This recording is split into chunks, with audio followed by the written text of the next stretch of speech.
Mesdames, Messieurs, bonjour et bienvenue au flash de 10h sur la RTB. Quel avenir pour le système éducatif de la 5e République?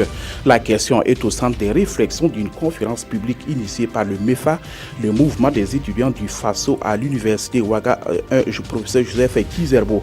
La conférence a été animée par des acteurs de la société civile. Selon ces acteurs, il faut revoir le système éducatif actuel qui, selon eux, fait face aux problèmes de déperdition scolaire, au manque d'infrastructures et d'équipements. À travers cette conférence, le MEFA entend ainsi apporter sa touche pour l'amélioration du système éducatif actuel. 9 mois après le démarrage des travaux de la construction de la mine d'or de Houndé, le ministre de l'Énergie, des Mines et des Carrières était sur les lieux en fin de semaine. Alpha Oumar Dissa y est allé s'imprégner de l'état d'avancement de la construction de cette mine. Le taux d'exécution est de 62% et selon les responsables de la société, si tout se passe comme prévu, la mine ouvrira ses portes en fin 2017. Le ministre des Mines a également échangé avec les populations de la localité sur le nouveau code minier, un code qui permettra de trouver des solutions à la crise qui oppose les responsables de la société et les populations, selon le ministre Alpha Oumar Dissa. L'ONG Action contre la faim fait le bilan de ses actions dans la région de l'Est du Burkina.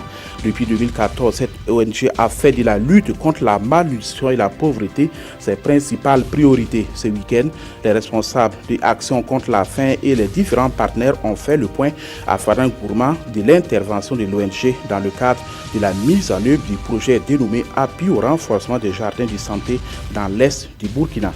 Selon les bénéficiaires, elle a permis d'améliorer sensiblement leurs conditions de vie.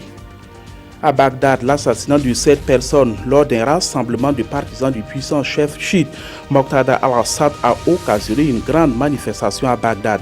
Selon les forces de l'ordre sont intervenues pour empêcher les protestataires d'entrer dans la zone dite zone verte, un secteur ultra sécurisé où se trouvent les principales institutions du pays. Les manifestants exigent un changement de gouvernement avec des dirigeants patriotes pour commencer la reconstruction du pays. Le Premier ministre irakien, lui, a promis une enquête pour identifier et juger les responsables des violences.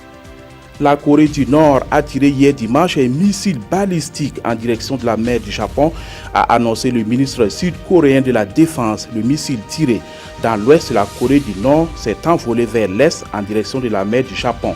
Le type exact du missile tiré doit encore être déterminé, a déclaré à l'AFP un porte-parole du ministère de la Défense.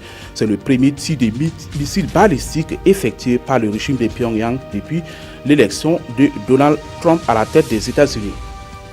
C'est la fin de ce flash. Merci de l'avoir suivi. Excellente journée en compagnie des programmes de la RTB.